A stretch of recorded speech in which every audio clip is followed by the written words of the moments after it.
Hi everyone, I'm so happy to be here today.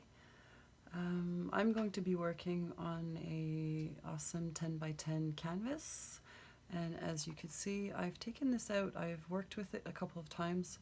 I just wanted to give you a better look at what it is and what I do with it is I plug it on my hose that goes to my compressor. So that's the tool I will be using today.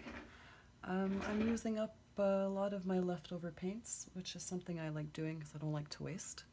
So I have these two greens here. I have some really nice dark purple, kind of makes me think of an eggplant. And I also have some leftover gold. I'm going to be doing all of this on a white background. So all of my paints have Floetrol water and silicone. So that's about it.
Thanks for watching. I hope you enjoyed my video. If you did, please click on the like button and subscribe to my channel. I'll see you next time. Bye.